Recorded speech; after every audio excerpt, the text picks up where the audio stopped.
Aquí dice la carátula componente de los estados financieros. Lo que vamos a hacer es analizar e interpretar, en la cual dentro del contenido están las formas de presentación, su forma de aplicación, la forma correcta de estructurar y la descripción de las cuentas, ¿no? Que esta es una mezcla entre finanzas y contabilidad. Antes que nada, es bueno poder determinar las formas y la presentación de los estados financieros. Dentro de los tipos de estados financieros a nivel mundial conocemos el estado de situación patrimonial, comúnmente se llama balance general. Está el estado de ganancias y pérdidas, que es el estado de resultados. Está el estado de cambios en la situación financiera o el estado de flujos de efectivo. Se encuentra el estado de cambios en el patrimonio, también llamado flujos de efectivo. Y por último está el estado de las notas a los estados financieros, que son solamente la conglomeración o la agrupación de todas las glosas que se usaron en un libro diario. Entonces, estos son los 5 tipos de estados financieros que comúnmente se conocen, y su forma de presentación por lo general son mensual, semestral o anual. Depende de la exigencia o la necesidad que tenga la empresa. Ahora, los estados financieros no se olviden que deben ser publicados en el caso de instituciones públicas y entidades bancarias. Hay una norma en la ley que regula la ASFI, la Autoridad de Sistema Financiero, que determina que todas las entidades bancarias tienen que publicar por lo menos cada semestre sus estados financieros. ¿Por qué? Porque usan dinero del público, ¿no? En este caso también la publicación en prensa a nivel nacional tiene que ser del balance general, del estado de resultados, de los flujos de efectivo y también de las glosas. Por ejemplo, aquí en Bolivia sale en el periódico El Deber en junio y en diciembre. Estamos próximos a diciembre, entonces yo creo que en todos los periódicos va a salir los estados financieros de los bancos publicados, porque así estipula la norma, ¿no? Bien, es importante conocer cuáles son las cuentas y la codificación. No nos olvidemos que la parte contable, si bien nos vamos a apoyar con un software, es bueno por cultura general conocer a qué se denomina cada número. Por ejemplo, acá miren, tenemos el primer número que se coloca, se refiere al capítulo. El capítulo significa a la cuenta grande, que por ejemplo en este caso es el activo, ¿no? Después el siguiente número significa el grupo dentro del capítulo. Aquí por ejemplo estamos analizando una entidad financiera, cartera. Cartera está dentro de los activos. Aquí puede ser activo disponible, ¿no? El activo disponible que está dentro del activo, y ese es un grupo. El siguiente número que aparece, el número 1, es la cuenta del grupo. O sea, dentro de la cartera está la cartera vigente, cartera vencida, etc. Entonces, por ejemplo, dentro del activo disponible está caja chica, caja central, banco, etc. Entonces significa a la cuenta que está dentro del grupo. Después el siguiente número, 03, significa a la subcuenta que está dentro de la cuenta, que aquí puede ser dentro de la cartera vigente están los documentos descontados vigentes, o por ejemplo dentro de caja central está la caja chica, ¿no? O la caja de sucursal. Es una subcuenta de la cuenta. Y por último, si es que quiere añadir más codificaciones, a la derecha ya puede colocarle una letra para identificar la diferencia. Y es la cuenta analítica, que es la cuenta que se refiere a la explicación, puede ser cuantitativa o cualitativa, de la subcuenta. Entonces, miren jóvenes, de esa forma el programa lo va codificando al momento de elaborar un estado financiero.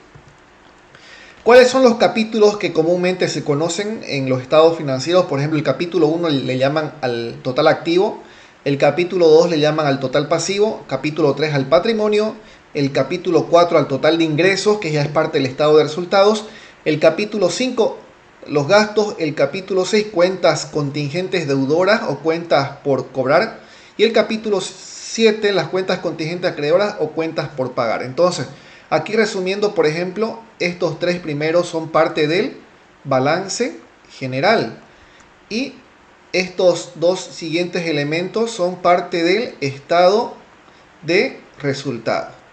El capítulo 6 y 7, las cuentas contingentes deudoras y acreedoras, que son las cuentas por pagar y por cobrar, también son parte del balance general. Entonces a esto se refiere lo que es la explicación de la capitulación al momento de codificar las cuentas de el balance general y del estado de resultados. Y para finalizar esta explicación, por aquí los tienen ustedes en la página todo detallado, la explicación completa. Yo quiero finalizar esta presentación teórica de la diapositiva con una formulita que quizás ustedes también la conozcan, y es la fórmula principal de las finanzas. Se lo estoy compartiendo en este momento. Entonces acá, miren, la fórmula principal de las finanzas, ¿no? O la ecuación fundamental de las finanzas o el balance general. Lo que significa lo siguiente: el activo tiene que ser igual al pasivo más patrimonio. O sea, todo lo que tiene la empresa en dinero, en productos, en maquinaria, en lo que sea, todo lo que tenga la empresa tiene que ser igual a todo lo que debe, o sea, todos los pasivos, ya sea a corto o largo plazo, más todo lo que genera, que ese es el patrimonio. Dentro del patrimonio está capital contable, utilidades, etc. Entonces, esta ecuación es la base fundamental de un estado financiero, que el más importante de todos es el balance general. ¿Por qué? Porque el estado de resultados, la cuenta más importante, que es la utilidad neta, forma parte de lo que es el patrimonio, está dentro del balance general. Práctico número 1, finanzas 2. Dado el siguiente estado de resultados, si ustedes pudieron analizar, jóvenes, este es un estado de resultados incompleto, mal hecho, que no está basado en ningún tipo de normas. O sea, es un estado de resultados, si quiere decirle, un poco limitado, ¿no? En la cual está mezclando las cuentas, no se refiere, o sea, no se sabe a qué se refiere con la cuenta que está debajo de cada una de ellas. O sea, no está nada organizado. ¿Qué tenemos que hacer? Aquí tenemos 8 puntos importantes en las cuales tenemos que trabajar de acuerdo a los datos que nos pasa contabilidad, que es este estado de resultados que está elaborado de manera incorrecta, ¿no? Primer punto, dice, convertir a moneda local boliviano los datos proporcionados. O sea, ¿qué tenemos que hacer? Todos estos datos que tenemos acá está especificado en dólares americanos. En el punto número 1 es solamente convertir a bolivianos al tipo de cambio actual 6,96. Cada uno de ellos. Ventas 60.000 por 6,96. Compra 17.000 dólares por 6,96. Solamente es convertir a moneda local. ¿Por qué estamos haciendo esto? Porque el Banco Central de Bolivia ha adoptado políticas rígidas para que bolivianicemos el mercado interno. ¿Qué significa eso? Que la población trate de usar los bolivianos a lo máximo posible para que pueda mantenerse la apreciación respecto al dólar, ¿no? Punto número 2. Identificar y rellenar las cuentas que faltan en el estado de resultados presentado. Aquí, jóvenes, no se olviden que lo más importante es agrupar las cuentas en las 3 más importantes: gasto administrativo, gasto comercial y gasto financiero. Les ayudo aquí, les doy una pauta. Por ejemplo, estos 60.000 dólares que dice acá, ventas, se refiere a las ventas brutas, ¿no? Las ventas brutas o los ingresos por ventas brutas. De ahí están las compras. Al ver esta cuenta de compras nos damos cuenta que este estado de resultados es de una empresa comercial, no productora, porque si fuera productora aquí diría costo de producción. Y no dice. Entonces es una empresa comercializadora. Compras, ahí está 17.000. Salarios, están los sueldos y salarios. Por ejemplo, los salarios son parte de los gastos administrativos, entonces ya tiene que ir organizando. Gastos administrativos, tiene que colocar dentro de ellos los salarios. Los alquileres, si los alquileres se pagan de manera mensual, también es un gasto administrativo. Si los seguros se pagan de manera mensual, también es un gasto administrativo. Y aquí aparece más abajito publicidad. No nos olvidemos que la publicidad es un gasto comercial, porque la publicidad no es uniforme. En la mayoría de las empresas la publicidad se paga dependiendo el estado de situación de la empresa, inclusive si es fin de año, si es mitad de año. Entonces, como es un gasto que no es recurrente o no es repetitivo, entonces es un gasto comercial. Y aquí está más abajito, por ejemplo, o más arriba, perdón, intereses pagados al banco. No nos olvidemos que los intereses pagados al banco es parte de los gastos financieros. Entonces, jóvenes, tienen que colocar en ese orden las ventas brutas, las compras, los gastos administrativos, gastos comerciales, gastos financieros y recién sacar la utilidad antes de impuestos, la utilidad después de impuestos, ¿no? Entonces, es importante conocer todos estos elementos acá para poder determinar lo que genera los datos proporcionados. Aquí los gastos totales hay que verificar si es que realmente los gastos totales es la sumatoria de todo esto. Si es la misma sumatoria, entonces no lo tomamos en cuenta, ¿no? Y las utilidades acá, estas utilidades no se las puede tomar en cuenta porque está mal hecho el estado de resultado. Entonces acá lamentablemente también tenemos que omitir ese dato porque está mal elaborado. Tenemos nosotros que corregir este estado de resultados. Bien. ¿Qué es el punto número 3? Determinar los datos para una gestión contable. ¿Qué significa eso? Estos datos que tenemos acá presentados se refiere a 6 meses, es a un semestre. ¿Qué tenemos que hacer? Convertir a una gestión contable. La gestión contable en el punto 3 se refiere a un año o 12 meses. Simplemente aplicamos la lógica básica. Cada dato que hemos bolivianizado, que hemos convertido a boliviano, le vamos a multiplicar por 2. ¿Por qué? Porque 6 por 2, 12. Sería para los 12 meses. Entonces cada dato que estamos ya organizando lo multiplicamos por 2 y significa ya eso atender al punto 3, que es determinar datos para una gestión contable. Punto número 4. Determinar los dividendos y la utilidad retenida en una medida proporcionalmente equitativa.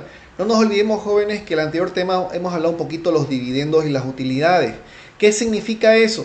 Si dice acá determinar de manera proporcionalmente equitativa, es que 50% va a ser los dividendos y 50% va a ser la utilidad retenida. ¿Qué significa eso? Con la utilidad que usted calcula al corregir este estado de resultados, digamos que la utilidad sale $10.000, la utilidad neta sale $10.000. Entonces, de los $10.000, 50% o 5.000 va a ser dividendos y 50% o 5.000 va a ser la utilidad retenida. Solamente se refiere a eso, nada más. Pero eso va a ser determinado de acuerdo a lo que le salga en el estado de resultados bien elaborado hasta el punto número 3. Punto número 5. Escenario número 1. Optimista. Proyectar los ingresos para la siguiente gestión tomando en cuenta un incremento del 30% y un 15% para las compras. ¿Qué significa eso, jóvenes? Me van a incrementar un 30% los ingresos de venta. Incrementar, o sea, 60.000 por 0.30 para incrementar esos ingresos. Sería por 1.30, ¿no? Para que se incremente. A eso se refiere el escenario optimista. ¿Y qué más dice las compras? Dice incrementar las compras en 15%, dice acá, ¿no? Entonces acá las compras la van a incrementar, esto acá, un 15%, ¿no? Aquí sería más 15% incrementado y las ventas sería también incrementado en un 30%. Ese es el escenario optimista para una siguiente gestión contable. Y al modificar estos dos datos, jóvenes, todo lo que se halle en las utilidades también va a modificarse. Todo lo que son gastos administrativos, comerciales y financieros se mantiene constante. No se preocupen de eso, es constante. No hay que modificar absolutamente nada, solamente lo que le indica el ejercicio. Bien, ¿qué más dice? Escenario número 2, pesimista. Proyectar las compras para la siguiente gestión tomando en cuenta un incremento del 25% y manteniendo un mismo valor para los ingresos. Entonces la siguiente gestión que hagan, por ejemplo, le vamos a llamar gestión 2022, ¿no? 2022. La gestión optimista que hemos ahorita hablado es para la gestión 2023, la optimista. Y la que ahorita estamos viendo, la pesimista, es para la gestión 2024. Entonces, de esa forma vamos a ir elaborando columnitas para cada dato que estamos queriendo encontrar. Aquí dice, ¿no? En el punto número 6, las compras incrementaron 25% y los ingresos se mantienen constantes. ¿Qué significa eso, jóvenes? Los ingresos que haya tenido usted en el último año 2023, los repite tal cual en el año 2024. Pero las compras, las últimas compras que usted ha determinado acá, la tiene que incrementar para el 2024. Ese es el escenario pesimista. Y todo lo demás se mantiene constante. No se olviden, las utilidades va a variar porque es en base a los ingresos y las compras. Entonces, de esa forma vamos a ir ya elaborando columnas con los datos que nos está requiriendo de acuerdo a los escenarios. Bien, ¿qué más dice? Número 7, identificar las fortalezas y oportunidades con los datos encontrados en el escenario 1, o sea, en la gestión 2023 que hemos creado. Y el punto 8, identificar las debilidades y amenazas con los datos encontrados en el escenario 2 para el 2024. El punto 7 y 2, jóvenes, es a total discreción, es una apreciación cualitativa, personal, subjetiva, como quiera. Como analista financiero, ustedes tienen que ver de acuerdo a su visión que tengan y el conocimiento que tengan también hasta el momento, ver las fortalezas, oportunidades y debilidades, amenazas de la gestión 2023 y 2024 gracias a los datos proporcionados en el escenario optimista y el escenario pesimista. Ahora, el práctico 2 del tema número 2 de análisis e interpretación de estado financiero se refiere a atacar al otro estado financiero que es importante. El práctico 1 era elaborar de manera correcta un estado de resultados. En cambio, el práctico 2 se refiere a elaborar de manera correcta un balance general. Miren lo que dice acá. Dada la siguiente lista de cuentas proporcionadas por el Departamento de Contabilidad, miren, Contabilidad nos pasa las cuentas sumamente distribuidas, No está ordenada, no está clasificada, nada, está todo mezclado. Entonces aquí pide, ¿no? Identificar y clasificar las cuentas que pertenecen al activo corriente y no corriente. No nos olvidemos, jóvenes, que este práctico 2 es armar un balance general, donde está el activo, pasivo y patrimonio. En el punto 1, repito, identificar y clasificar las cuentas que pertenecen al activo corriente y no corriente. Comúnmente llamado el activo corriente se refiere al activo a corto plazo y el activo no corriente se refiere al activo a largo plazo o mayor a un año. Entonces, por ejemplo, en activo corriente, ¿qué podemos identificar? Acá vamos a ver, en activo corriente, por ejemplo, está el activo exigible. Miren, cuentas por cobrar, aquí está. Es parte del activo corriente. ¿Qué más tenemos? Documentos por cobrar, también parte del activo exigible, que es el activo corriente, miren, ¿no?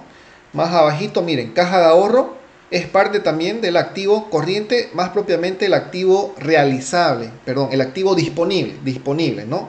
Entonces, miren, solamente así a ojo de águila he descubierto tres cuentas del activo corriente, que es a corto plazo. Miren, estas dos primeras que es del activo exigible y esta última caja de ahorro que es el activo disponible, que son parte del activo corriente. ¿Qué más nos pedía en el punto número 1? En el punto número 1 nos pedía hallar activo no corriente, o sea, activo a largo plazo. Yo me acuerdo que el activo a largo plazo están todos los activos fijos. A ver, vamos a ver acá qué tenemos de activo a largo plazo. Por ejemplo, muebles y enseres, miren, muebles y enseres parte del activo fijo, es activo no corriente. Automotores también parte del activo fijo, activo no corriente. ¿Qué más tenemos? Documentos por cobrar, alquileres, proveedores, caja de ahorro, derechos de autor, equipos de telefonía y fax, etc. Derechos de autor, miren también, jóvenes, es parte del activo no corriente, propiamente el activo diferido, o si no, otros activos, si quiere llamarle, otros activos, ¿no? Aquí le vamos a llamar mejor otros activos a esto de acá. Derechos de autor, ya les estoy dando una pauta. Esto es parte de los otros activos que comúnmente a veces lo colocan en activo no corriente. ¿Qué más tenemos en la parte derecha? Cuentas por pagar, franquicias también, otros activos, puede colocarlo también parte del activo no corriente, no hay ningún problema. Acciones y bonos también puede colocar parte de los otros activos, activo no corriente. Software, patente también parte de otros activos, activos no corrientes. Cuando ustedes vean esa cuentita, jóvenes, otros activos, métanle dentro del activo no corriente, no hay ningún problema. ¿Por qué? Porque tiene que estar estipulado en alguna parte. Y así pueden ir ayudándose con algún libro que tenga, que hable de balance general o con las diapositivas en plataforma. Se pueden apoyar, jóvenes, para elaborar de manera correcta el balance general de acuerdo al activo corriente y no corriente. Veamos qué dice el punto número 2. Identificar y clasificar las cuentas que pertenecen al pasivo corriente y no corriente. O sea, el pasivo a corto plazo y el pasivo a largo plazo. No nos olvidemos que primero el pasivo corriente o a corto plazo son todas las deudas que tiene menores a un año la empresa. A ver, veamos acá, veamos. Depósito a plazo fijo, crédito bancario, el crédito bancario no, ese es pasivo no corriente. Documentos por cobrar tampoco, aquí está, este es un pasivo corriente. Proveedores por pagar, pasivo corriente, miren, ya estamos identificando, pasivo corriente, ¿no? ¿Qué más tenemos por acá? A ver, de pasivo corriente menor a un año, préstamos hipotecarios, no, cuentas por pagar, miren, también pasivo corriente. Ahora, ¿cuáles serían los pasivos no corrientes o mayores a un año? Por lo general están todos los créditos bancarios. Pero aquí vamos a poner pasivo corriente. Aquí también pasivo corriente. Este crédito bancario vendría a ser pasivo no corriente, mayores a un año. ¿Qué más tenemos acá? Documentos por cobrar, productos efectuosos, suscripciones, dividendos, cuentas corrientes, préstamos hipotecarios también es parte del pasivo no corriente. Entonces, aplicando un poquito las normas internacionales de contabilidad, hay que saber diferenciar cuándo es un pasivo corriente y no un pasivo no corriente. Entonces, esas formas, jóvenes, ustedes tienen que ir clasificando poco a poco. Bien, veamos qué dice el punto número 3. Identificar y clasificar las cuentas que pertenecen al patrimonio. Este está facilito. Patrimonio, ¿no? Todo lo que es capital, utilidad, etc. A ver, veamos aquí qué tenemos. Crédito bancario, capital contable, miren, patrimonio, ahí está.